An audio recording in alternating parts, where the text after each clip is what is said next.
did a lot.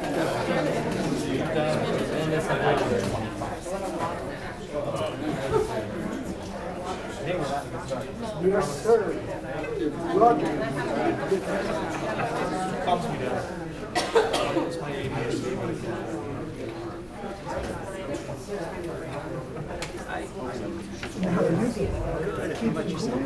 It's pretty hot out there, especially with these jackets on. Yeah. But I have to. Yeah, I know. That's true. Thanks for the panic. Yeah, thanks.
Item 25 on the agenda.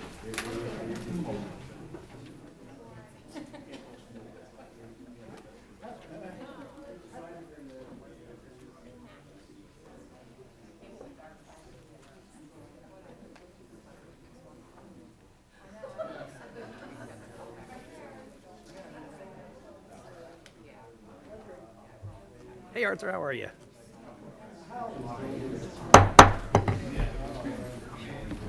Good evening. Call to order the June 10th, 2019 meeting of the Sacramento Regional Transit District Board of Directors. Would the clerk please call the roll? Director Budge. Director Hanson. Director Harris. Here. Director Kozlowski. Here. Director Hume. Here. Director Jennings is marked as being absent. Director Miller. Here. Director Natoli. Director Chenier. Here. Director Cerna. Here. Chair Kennedy. Here. With that, we have a quorum at 100 votes. This meeting of the Sacramento Regional Transit District will be cablecast without interruption on Metro Cable the 14, the local government affairs channel. Tonight's meeting will air on June 12th at 6 p.m. and replayed on June 17th at 2 p.m.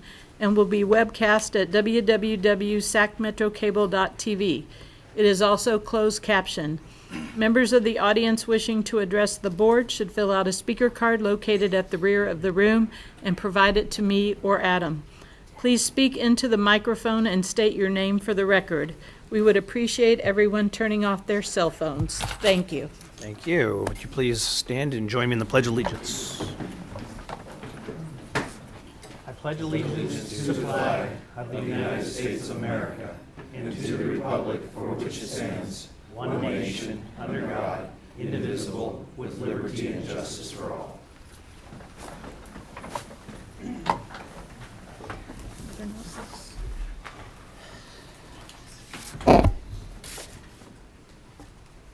Clerk? We have the consent calendar items 1 through 21, and I have a speaker in my hand for item 6, and I believe you have one as well. I do. So we will start with Mike Barnbaum. Thank you, President Kennedy and members of the board. Mike Barnbaum, and I wanted to speak about the rescheduling of the meeting. I recall back when the RT meeting calendar came out for calendar year 2019 in December of 2018, there was a bit of public comment about not enough meetings or lack of meetings and just on that note, I looked into this agenda item, and I know that if approved, what it would do is not have an evening meeting throughout the month of July, meaning that the next evening meeting on the regular calendar would not occur until Monday, August 12th. So I thought that that would be a concern for the public, not having their evening available to come to an open meeting of the board, and afternoons might be a little bit difficult to get to, but I fully get it and understand the reasoning behind the idea and the need for a board retreat. So I want to put this on the table. I would make a motion to approve the staff recommendation of a retreat for 12 noon at the address listed in the resolution on Monday, July 15th. I would, in addition, request an open 5:30 p.m. meeting in the RT auditorium on Monday, July 29th, which is the fifth Monday of the month of July. Then go back to the regular meeting calendar, which would have the board meeting in a noticed open session on both the 12th and the 26th of August, followed by the 9th and the 23rd of September, following the typical meeting pattern. So that's just the concern of maybe not having enough meetings, and maybe this might be a solution to resolve perhaps any concern the public would have of having a meeting in the month of July at 5:30, in addition to the staff needing to hold a retreat at 12 noon 2 weeks earlier. Thank you. Thank you. Jeffrey Tardigia. Board members, mine is on a different note.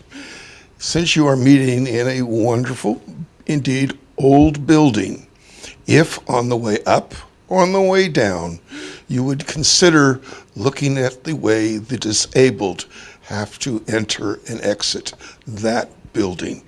It might be a little eye-opening to you. It also might be interesting to see, how much time you have to in the way and manner that you have to come through to get up into that building. But it was the old state library. Thank you. All right, is there any other members of the public that would like to address the board on a matter that's on the consent calendar? Any member of the board would like to? Director Budge? No, I was just going to move the consent calendar. Second. Okay, we have a motion and a second. All those in favor? Aye. Aye. Opposed? Abstain? Thank you, board. Motion carries at 100 votes. The next item is item number 22, public hearing, Sacramento Regional Transit Fiscal Year 2020 Operating and Capital Budget. Before you is accepting public comment and two resolutions. The first is approving the Sacramento Regional Transit District Fiscal Year 2020 Operating, Debt Service, Capital Budgets, and Vote Allocation, and a resolution authorizing the filing of the Fiscal Year 2020 Transportation Development Act claim based on the adopted budget. And here to present is Brent Berniker. Good evening, Chair Kennedy and members of the board. So we've completed the fiscal year 20 operating and capital budget, and I'd like to start out just giving you a quick overview. So the fiscal 20 operating budget's approximately $193 million. And if you look at it from a departmental perspective, about 82% of the operating budget goes to service and 18% of the cost goes to supporting the service. So that shows you this is a good, lean organization, and we spend the majority of our money on operating the service. On the FY20 capital budget, our additions are $230 million approximately, and there's three major new projects: the light rail modernization project, replacement of buses, and our debt service for our annual debt service that is coming on again this year. When comparing the FY19 budget to the FY20 budget, you'll see there's an increase of about $17.3 million, which is about 10%. And then when you're looking at it from an operating reserve perspective, you'll see that if we take the reserve and the working capital together, it makes up about $19 million, which is about a 10% of our expenditures. So of the $17.3 million increase, 75% of this can be attributed to new service. That new service is for Elk Grove, Folsom, Smart Ride, and Sac Forward. And the remaining 25% goes to annual salary costs, benefit increases, and so on. Those are all in line with the CPI, those costs. On this next pie chart, what we show is just a breakdown of the $193 million of revenue, and it's split by those major categories, starting with the state money, the Measure A money, and federal, and so forth. From a cost perspective, like I said earlier, 82% goes to delivering service. This is to operate the service and also provide security for our passengers.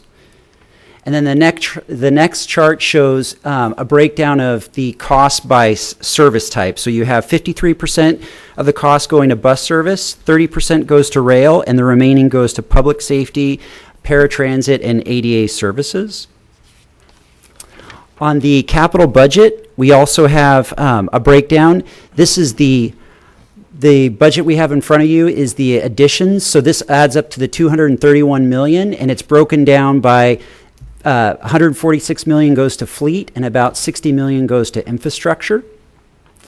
Of the total budget, which represents about 722 million, it's grouped into two categories. The first one is the 231 million of additions plus the 491 of carry forward. And carry forward is these budgets have been approved over the years and they're waiting to be funded or progressed. One note I would like to make on this slides is that not all the projects on this list are funded. In fact, many of them are not, but what we need to do is we need to get that in front of the board, get it passed, and then that allows us to seek funding. So I'd say about 80% of the carry forward is not funded at this point in time, but what we're doing on the back end, on the grant side, is seeking funding for that.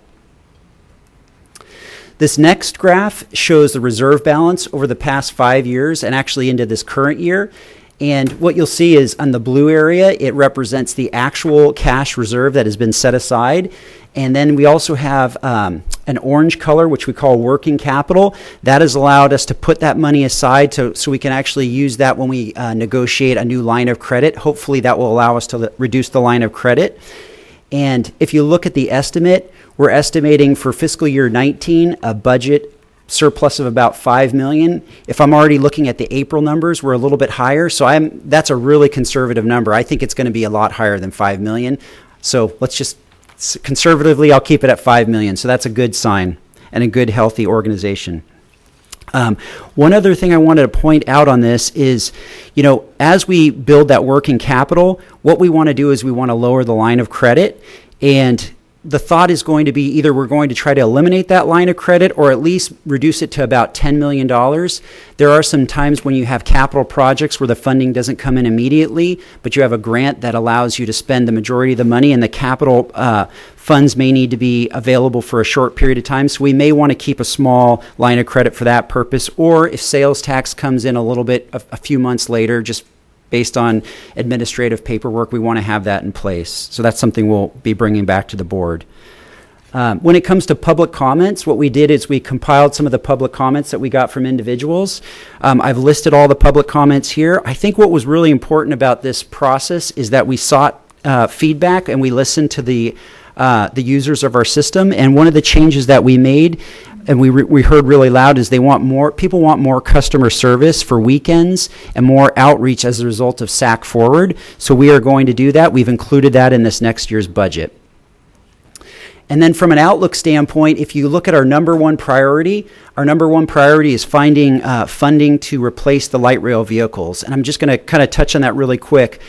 We have money right now to replace 13 of our Siemens vehicles, but we have another 23 that are coming to the end of their useful life, so we really need to find funding for that.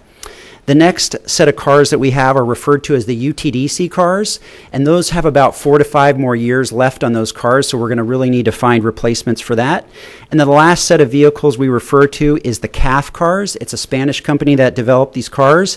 They're at their midlife point, and what we're finding is some of these parts are difficult to acquire, and they're becoming more and more expensive. The technology has improved, and so what we're finding is it's hard to get those parts. And then last thing I want to point out is all our light rail cars are high floor cars. We want to look towards low floor cars because that's going to be more convenient for our customers. It should improve boardings and help with a risk standpoint. And that being said, we've completed the budget. It would take effect on July 1st if adopted, and I'm open for any questions. Mr. Chair? Yes, Mr. Zerner. Thank you. So as it relates to what you just mentioned there about the life expectancy of our light rail vehicles, Yes. you mentioned the funding that's available for kind of a first tranche of acquisition of vehicles. Are we going to deploy those in some strategic way? You said 13, I believe, is what we have Yes, funding for 13. today. Right, so they will be a low-floor car. So what we're going to need to do as part of the light rail station enhancements, that's another one of our projects, is we're going to probably have to figure out ramps at some of the stations. We have some meetings set up for that so that when these low-floor cars come up to the stations, people might have to be slightly walk up a little incline to get into the cars for their first pass, and then down the road we may be able to raise the station all along the platform. So this is still, I don't want to jump ahead, but this is the initial plans. But so it sounds like we're going to have a mixed fleet for a while. We will, correct. So that sounds like an expensive proposition from the station standpoint, right? Yes, so we're going to have to be very creative on how to do that. One thing I would say is we are going to have a mixed fleet on one line. So the first line that we'll work on is the gold line, and then after that we'll go to the blue line and the green line as well. What's the expected date roughly of the acquisition of those 13 cars? It's within the next 2 years. And Henry, did you have something to add? I think it's a 3 years plan. 3 years? Okay. We might get a full cars this time next year, then more cars this time the second year, then more cars this time on the third year. But I want to make that clear. Brenda just mentioned we will first start on the gold line, and I know people along the blue line will be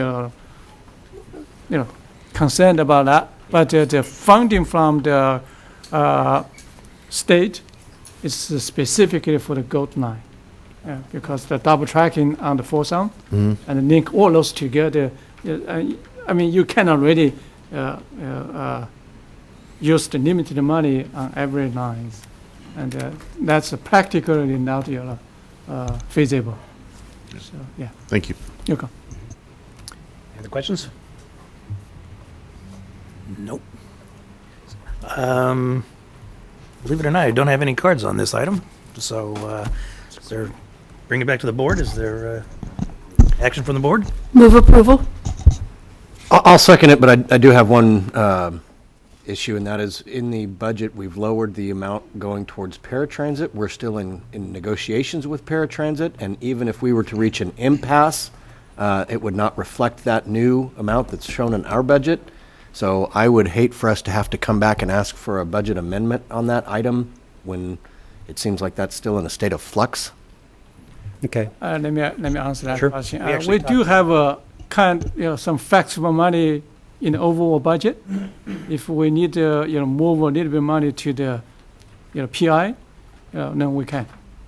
So the overall budget builds some flexibility And so that wouldn't require a budget amendment coming back to the board? now, because we're asking board to approve the overall budget, not a line-item budget. Okay. Yeah. Very good. Okay, we have a motion and a second. All those in favor? Aye. Aye. Opposed? Abstained? Thank you. Motion carries at 100 votes. Mr. Cerna and Natoli, I hope it goes that well tomorrow. Better sleep on it, I don't know. All right. Next item is public addresses the board on matters not on the agenda. We do have two cards. Mike Barnbaum. Yes, just want to brief the board on upcoming meeting calendar. Of course, you adopted what you had in the consent on item 6, but next week there are a flurry of meetings. On Monday at 6 p.m. of next week at 2501 Florin Road is the Paratransit Board meeting. And budget adoption for fiscal year 2019-2020. On Tuesday, the 18th is at 7 p.m. the Roseville Transportation Commission at 7 p.m. At their facility on Vernon Street in downtown Roseville. On Wednesday at 11 a.m. June 19th, and this is in the BART boardroom, is the Capital Corridor Joint Powers Authority board meeting. A big ticket item and was just brought to my attention through a couple of phone calls I've received today from their ops person and their marketing person. There is a schedule change. The schedule change will go in effect on Monday the 17th. They're going to be making changes to their website Tuesday and Wednesday of this week, putting out a CC rail mail, and they will have a discussion item about this schedule change at the meeting on Wednesday the 19th. Again, that's at 11 a.m. in the BART boardroom, adjacent to their home offices, which are all, Chris, rooted in Oakland. And last but not least, on Thursday, the 20th. On Thursday, June 20th, from 6:30 to 8:30 p.m., SAC-RT will host an open house at the Rancho Cordova City Hall to provide information about light rail modernization project. The SAC-RT light rail modernization project includes plans to double-track the Gold Line from Hazel Station to the historic Folsom Station to improve service frequency in Folsom. Installing a second track or a passing track provides SAC-RT with the opportunity to modernize its light rail system and increase service and reliability to Folsom. The second track will enable light rail trains to operate eastbound and westbound between the Sunrise and historic Folsom stations with little or no delay. This effort will increase light rail service from 30 minutes to every 15 minutes between the light rail stations. Again, that's June 20th at 6:30 at Rancho Cordova City Hall. Thank you. Thank you, Mike. Jeffrey Tartagia.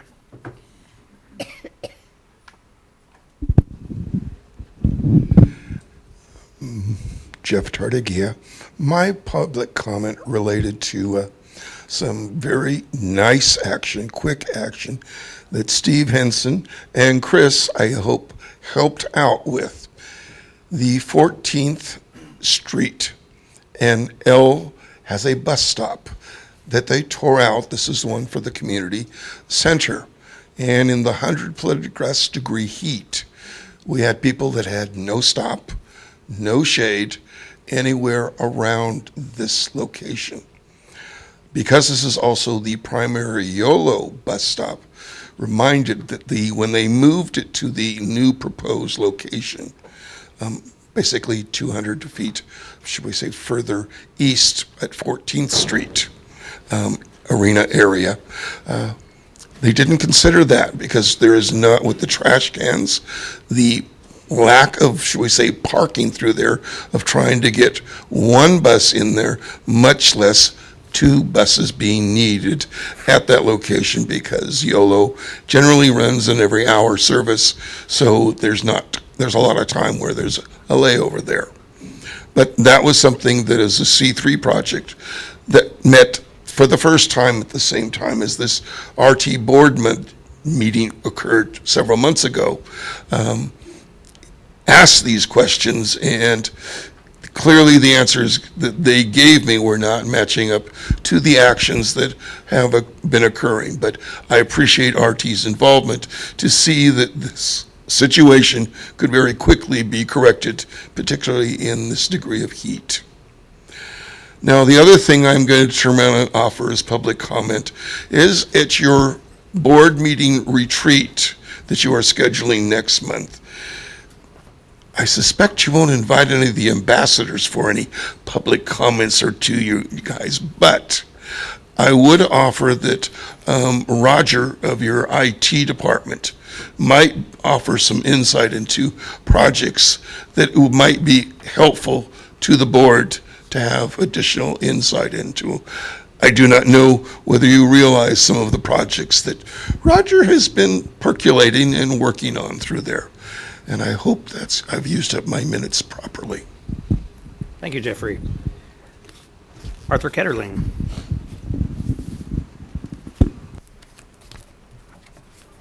Thank you, Board, for having me come up. I just want to mention one. I didn't know how to mention it on the card at all, but I was on the Sunrise train about this hour last Monday, and just to let you know, it's giving the wrong designation. It gives the designation prior before we get there, one stop prior. And I got off the train, and it was Butterfield instead of Matherfield. That was the Sunrise train, and then just about a half a minute after that, the Folsom train came along, and it was given the right announcement and everything, and I was able to get over in the area that I was at. I got on the Sunrise train from the 13th Light Rail Station, and I know it was past time for the office to close there, and that was about 5:45 or 5:50 last Monday night. But I wanted to let you know on the Sunrise train, it gave the announcement one area prior before you even get there. Like when they say Mather, we're actually really at Butterfield. And I didn't even notice it. I don't even have a number on that. I was so surprised, but I can guarantee it was the Sunrise station at that time, heading back. Thank you, Arthur. And thank you. That's all the cards I have. Next item number 23, the general manager's report. Julie. Okay. Good evening, Chair, members of the board, and the public. Prior to beginning my GM remark, I want to take a moment to acknowledge the finance department. All the people in the finance department, you guys, can you stand up? Just Brandon, David, just two of you? Other people? Okay, three. Okay, thank you. I just want to acknowledge the hard work in putting together the FY20 budget, and the board just approved. The budget, as you know, normally the most difficult and the most criticized agenda item that a transit agency discusses with the public and the board. Painful process in lots of transit agencies. But over the last three budget cycles, we have seen tremendous successes and consensus. And we have built up reserves and added service, looking for fund new additional funding. Lots of this accomplishment thanks to the tireless effort of our Director of Budget Office, David Goodman. David, wave your hand. David has been instrumental in turning this agency around, and I would like to thank him for his last 3 years service. And unfortunately, David has accepted a new position in the state of Washington and will be leaving us at the end of this week and to be close to his family in Seattle. So this is a very good reason for him to leave. So thank you, David. And if you were staying, David, we'd let you stand under the lights, actually.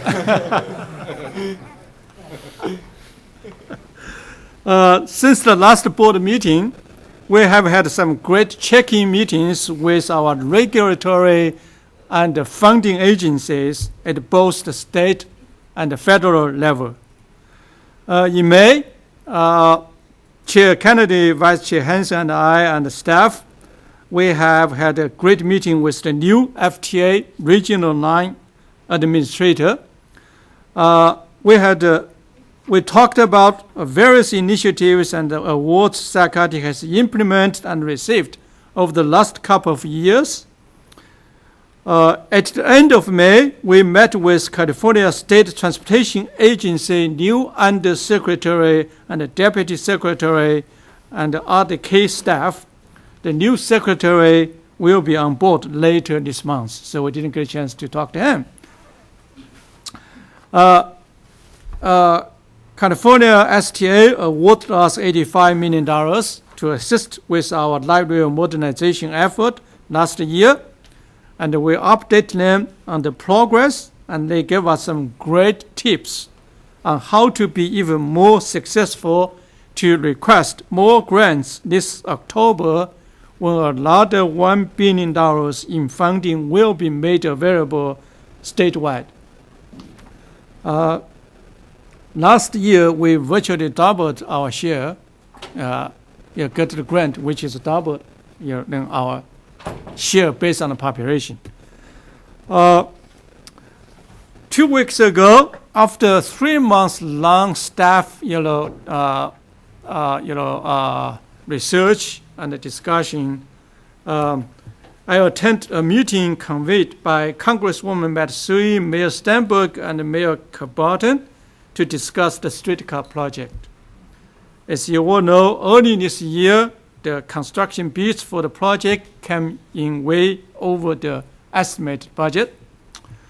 The group discussed the original purpose of the streetcar project and discussed if there is a scope modification that can still meet our mobility needs and stay within the budget to ensure we can secure the $100 million federal grants, which Congresswoman helped us to get that. This was a very good discussion. The preliminary direction from this meeting is to change the streetcar to a light rail extension project under SACRT. I expect we will hear more from 2 cities and in the near future.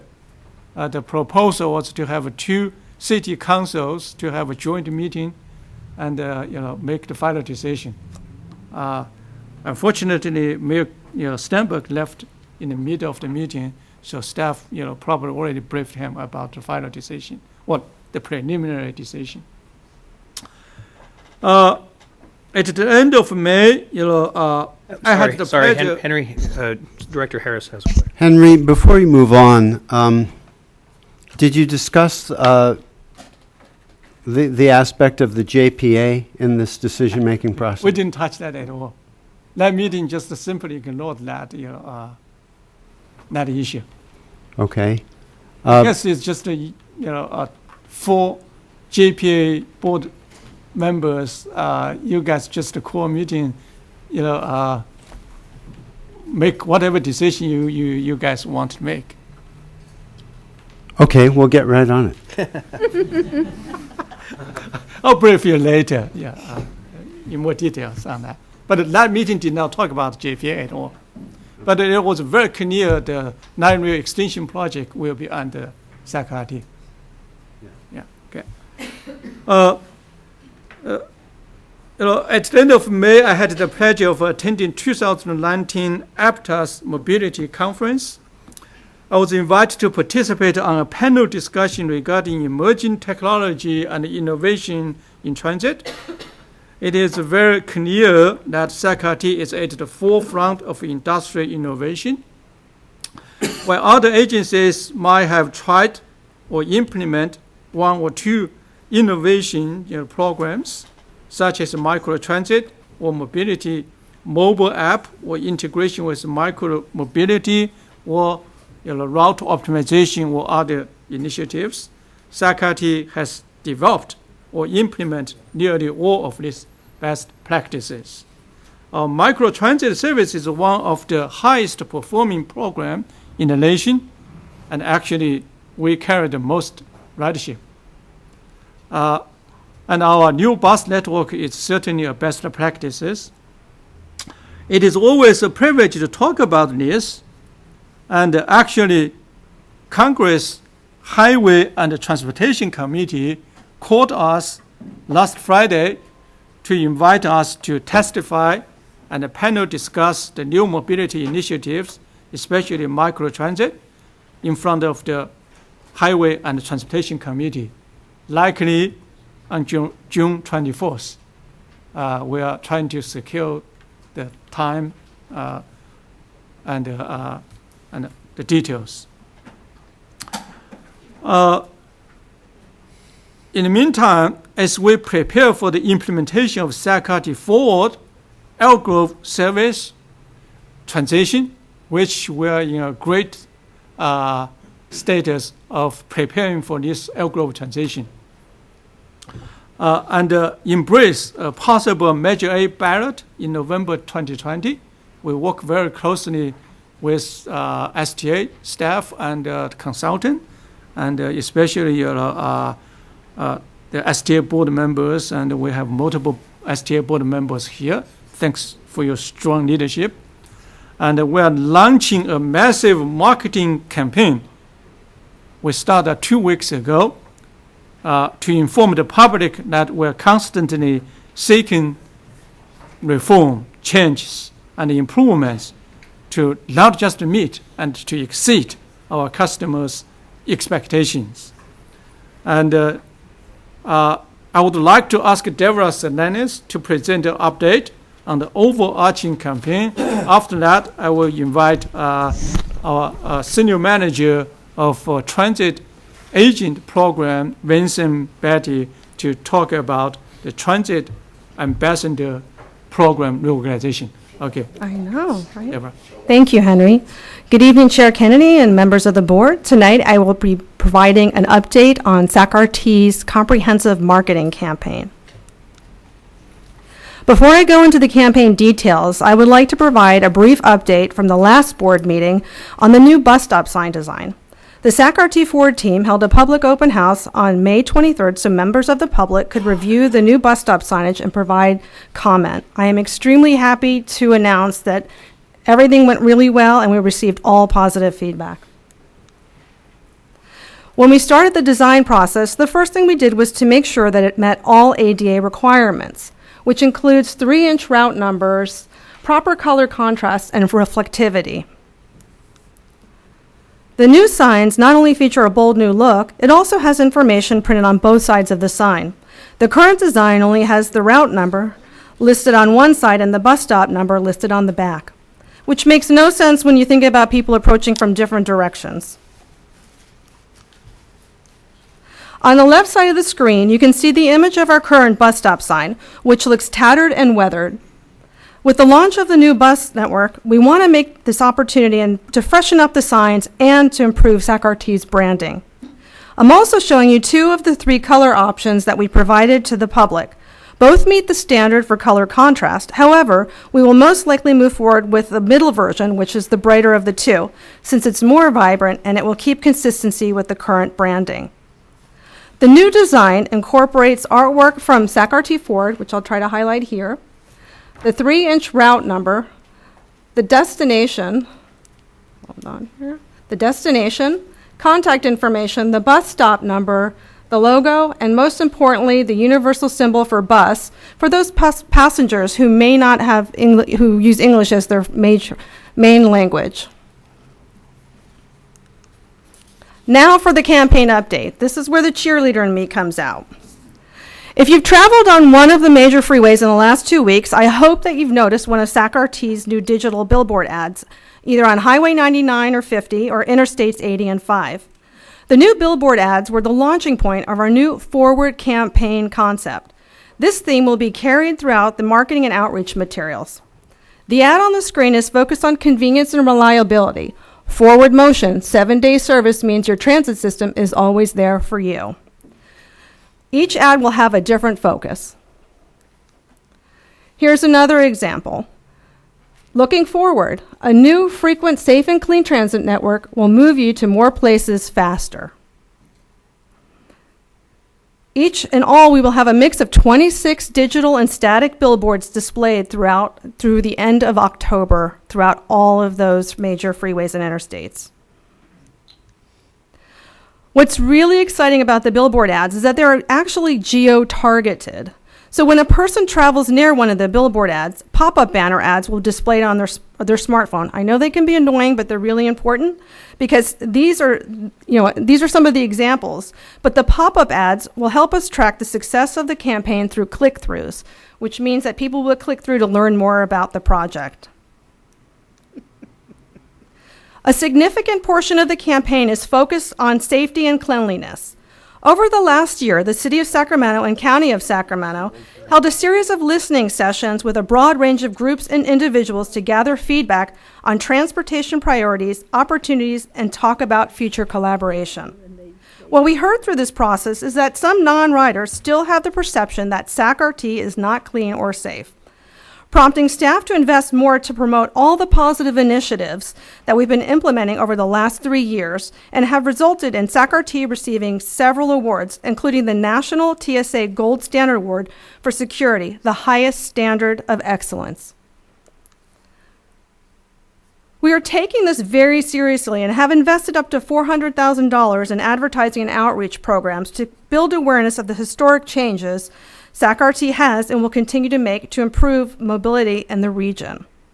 This is critical, especially if we move forward with a ballot measure in 2020. We want the public to know that we are great stewards of their taxpayer money, which we are also recognized for when SAC-RT was awarded the 2019 Good Governance Award. This is a major accomplishment. The funding will go towards comprehensive marketing campaign that includes the purchase of traditional advertising as well as non-traditional, such as sidewalk advertising and OTT, also known as over-the-top advertising, which includes streaming services like YouTube channel, Hulu, and Spotify. In closing, I'm also very pleased to share that starting this week, our 20-member SAC-RT Ford Street team is out riding the bus routes, stationed at transit centers and participating in outreach events to share the news about the new bus network. The street team will wear SAC-RT branded blue aprons and an Ask Me About SAC-RT new bus network button, the same uniform I am modeling for you tonight. No, I am not Flo. And I actually have one more really exciting thing to share because it just popped up about a couple hours before this board meeting. So I'm going to kind of switch places over here.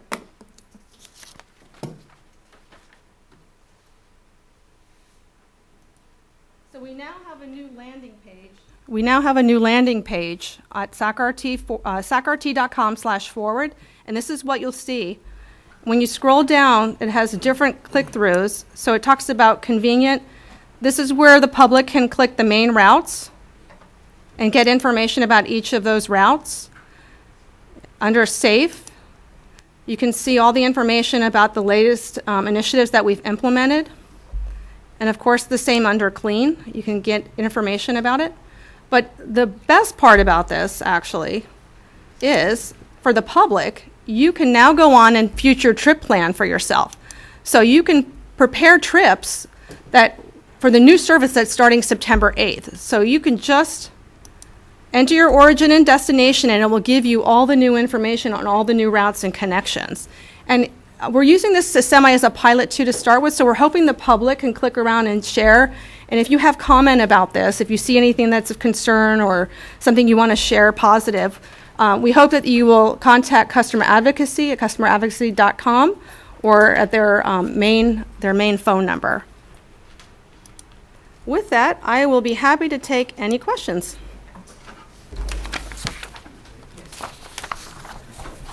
Yeah, thanks, Deborah. Just a quick question on the trip planning. Will, in addition to giving routes or connections with light rail and so forth, or community buses, will it give you a time frame? So if you want to know, if you're trying to get a sense of what it's The going to trip take. time? The trip time, because if you have to do a transfer or, the frequencies and so forth, if somebody's trying to actually plan a trip, that might be helpful. I don't know if that information. Yes, and I believe that is the case once you click through. I haven't actually done it, but it will give you trip time options and all that using all the new routes that we've implemented.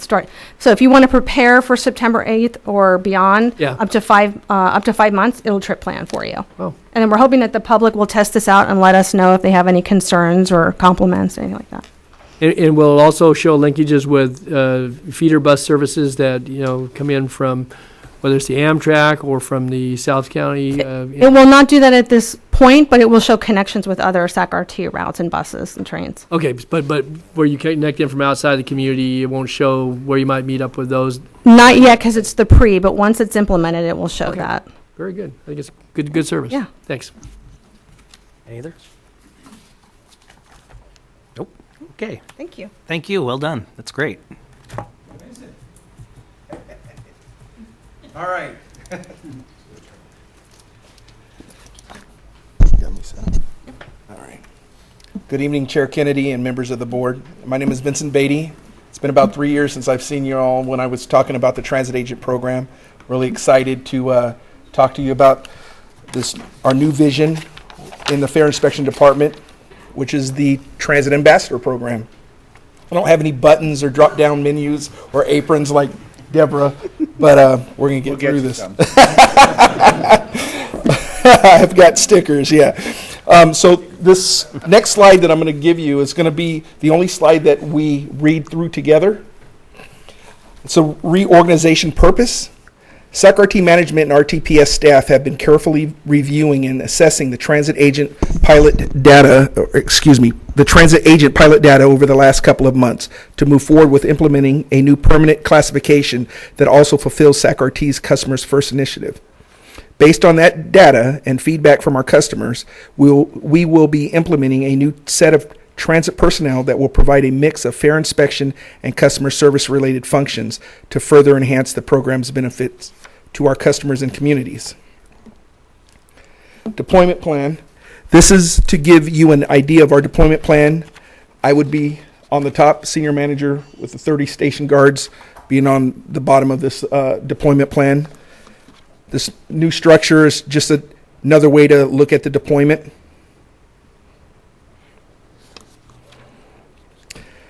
This slide articulates our flexibility, doing a little things different from what we've been doing the last 3 years to maximize exposure and have a much more customer focus.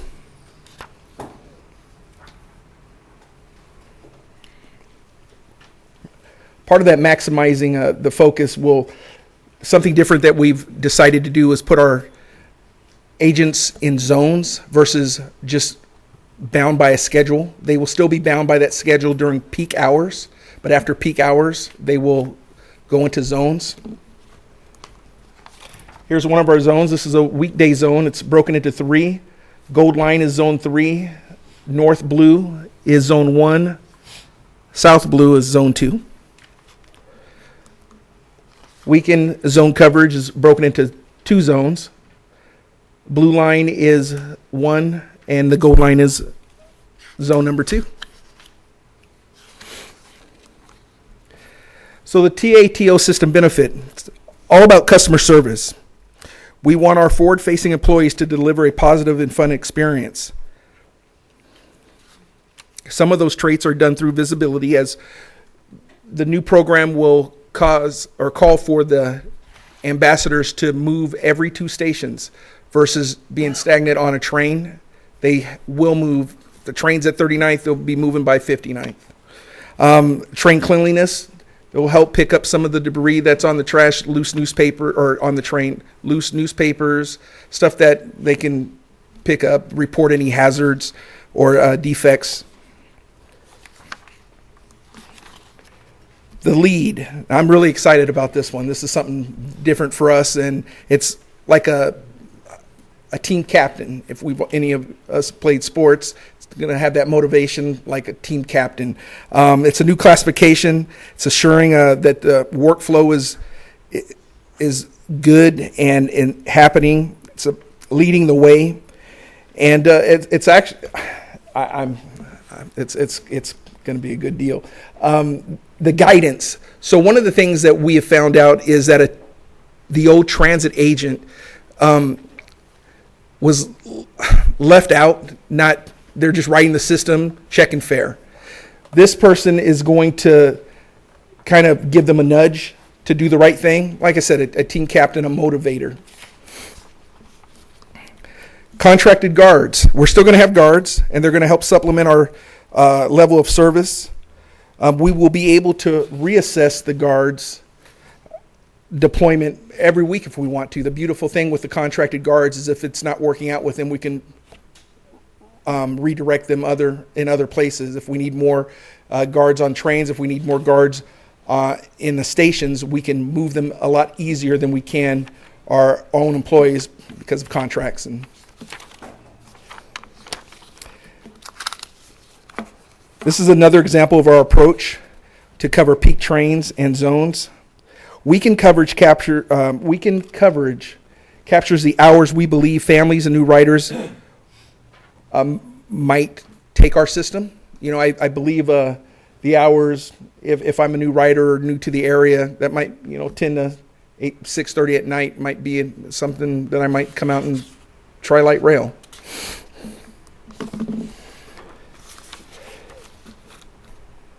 Here are the guard service hours, and like I said, they're all subject to change, but it just gives you an overview of what our deployment plan is right now for the guards. And once again, our intent is to supplement our deployment and cover the stations.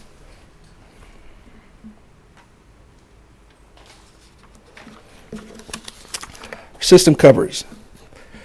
Previously, we worked a 4-day, 10-hour schedule. I believe going to 5 days, 8 hours, 8 hour a day, 5 days a week schedule, 5/8, will maximize our coverage.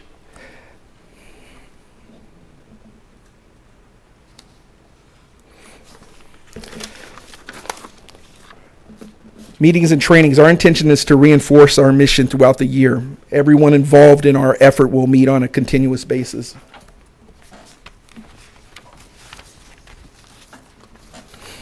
And the conclusion. I'm really excited. We are really excited about creating a world-class ambassador program that helps us achieve our goals of a clean, safe, and convenient transit agency. I made it through it. Well done. This is a good thing. The transit agent program was... That was the most important forward. The transit agent program was a good program. We were able to curb and defeat basically that fare evasion.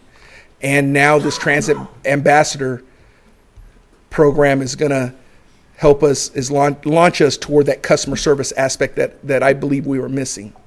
And this is going to be a good thing. It's an ambassador. How can you go wrong with an ambassador?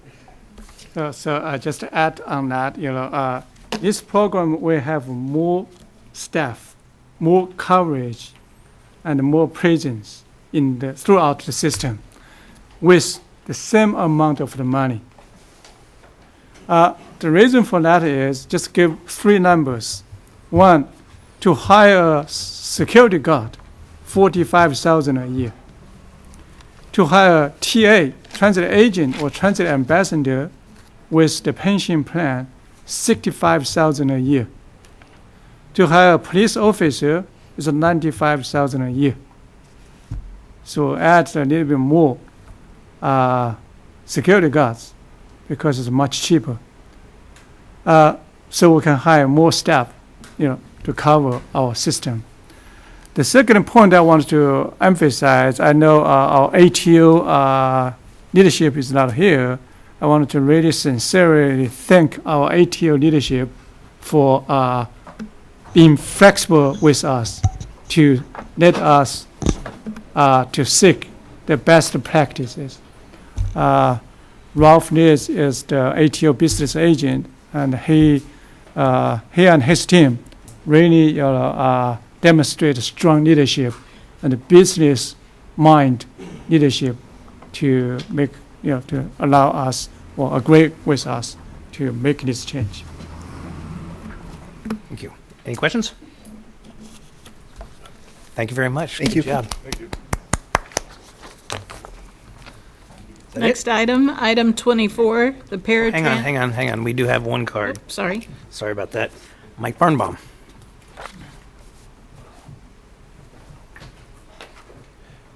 Thank you. I'm here to speak on item 23A, the comprehensive marketing program. So, as you'll recall, one of the very catchy or creative things that people can take away and say, yeah, you know what? That's stuck with me now. I can't believe it. That's stuck with me. And a lot of times that comes with music and marketing. So if you remember back when SAC-RT Forward earlier this You're not year, gonna sing, Mike. Right? No. Okay. Earlier this year, a rendition of a major hit by Queen was used to get people to understand that the goal of SAC-RT Forward was to have another one rides the bus, right? Another gets on, another gets off, another one rides the bus. It's dangerously close to singing, Mike. But of course, it was dangerously close to singing last time too. It was. Now, as SAC-RT Forward is in fact moving forward, you might remember in the marketing campaign there was a love letter that was regarding the lower fares. First time in 47 years, RT lowered its fares. And at the presentation on March 11th, the meeting right after the SAC-RT Forward plan was adopted, was a marketing update which included the opportunity of free rides. So if you were to combine the love letter and free rides, Regional Transit will be giving the power of love to its riders. Yes, that's right. You don't need money. You don't need fame. You don't need a credit card to ride the bus or the light rail train. It's strong and it's sudden, and it can come at you sometimes, but it will just save your life. That's the power of love from Regional Transit. Free rides are also another thing that really attract people, especially in the student program that you're looking at. People can look in this geographic region and say, the mountains are high, the valley is low, and you're confused on which way to go. So I came here to give you a hand, to take you into the promised land. So come on and take a free ride. Come on and take it by my side. Come on and take a free ride. If anything can take you away from leaving tonight's meeting, I hope that does. Yeah, thanks for those earworms, Mike. I've got another one. Another gets on, and another gets on. Another one rides a bus. Well, actually, Chair, I forget one best, love letter, which is last couple months, 3, 4, 5 months, our ridership, increased 5% month by month compared to last year's. And latest information I just got from May's ridership, it's 5% higher than last year again.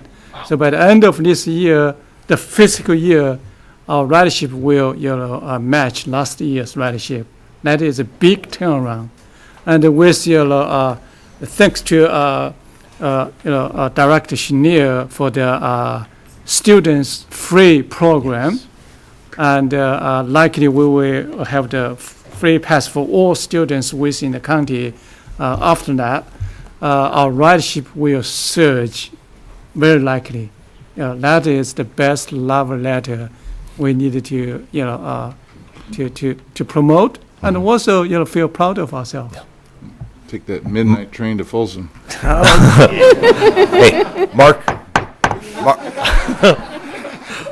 marketing is a great thing. We're going to rock the Casbah on it. Thank you, Mike. Okay. Oh, God. That's the only card I had on that. Next item, please. Item number 24, Paratransit Inc. Board of Directors meeting. There's a written report in your package. If Director Hume has anything to add? Nope. Item number 25, San Joaquin Joint Powers Authority meeting. A written report in your package. If Director Hume has anything to add? I do have a card on that. Mike Barnbaum. Yes. Thank you. The meeting was very successful in Sacramento on May 31st. The staff introduced the new schedule, so I wanted to pass out. Hopefully, everyone has a copy at their dais with an offer included in the schedule. So this is the new pulse or slotted schedule, as they've been long talking about. Services every 2 hours between Bakersfield and Stockton. 5 trains go to Oakland, 2 trains go to Sacramento. Where there is not a train, the throughway bus replaces the train in that section out of Stockton. And to Director Natoli's point, this is a very comprehensive schedule and bus connections connecting people throughout the state of California. One thing I really caught on to, especially with the competitiveness out of Sacramento from carriers like Greyhound, Megabus, and Flixbus. One area of our state that's fairly unique and has a high concentration of student population. And Amtrak happens to be the only service provider there of the 4 mentioned. And that's the area of Paso Robles, Atascadero, San Luis Obispo, Grover Beach, and Pismo Beach. No other service provider goes there but Amtrak through the 3 corridor services as well as the Coast Starlight. I know we talk a lot about our JPA services, especially the San Joaquins and the Capital Corridors, but hopefully I'd like to get some information gathered and provide directors an opportunity like yourselves to ride the services to something other than just going to a JPA meeting and providing approvals and moving forward with the JPA businesses. I think experiencing the JPA services that they offer for something besides a meeting will be a good opportunity to get out, have people from outside explore Sacramento, and people in here get a chance to explore just what the service entails that the 3 JPAs offer throughout California. I'll think of something. I'll get back to you in August after I provide a CCJPA and SJJPA report at your meeting in August. Thank you. Thank you, Mike. Mr. Chair, Mike, that train ride from Bakersfield to Mojave, the Carl's Jr., that sounds like a good ride. That is a throughway bus. That is not a train. But the good news, Benjamin Allen has proposed a bill that would help, and it was probably listed in your board packet, SB 742, that would allow, starting January 1st, if Governor Newsom signs it, to have just throughway bus travel without the requirement of having a train ticket. If that goes forward, stay tuned. I'll provide you with more information on that. Thank you. Thank you. Mr. Chair, Yes, ma'am. I wanted to, you have an item for board comments, and I just wanted to make a comment of interest to RT riders, and I really hope that Mike doesn't need to comment on this one also. Regional Transit, or rather Rancho Cordova, got a very nice grant from SACOG to start a pilot program with Lyft, and it's called Free 5 to Ride, and it allows our RT riders from the train stations to get to their destination on Lyft with only paying only $5. And there are no caveats about where you live or where you work or anything like that, other than the fact that the trip itself needs to either begin or end at one of the light rail stations in Rancho Cordova. So it's a very nice service, and where we will simply run it as long as the money holds out, and hope that it's very popular, and SACOG will see fit to renew the program. So, okay, thank you. Great, thank you. Any others? Nope. All right, that being all the business, we're adjourned. Cool.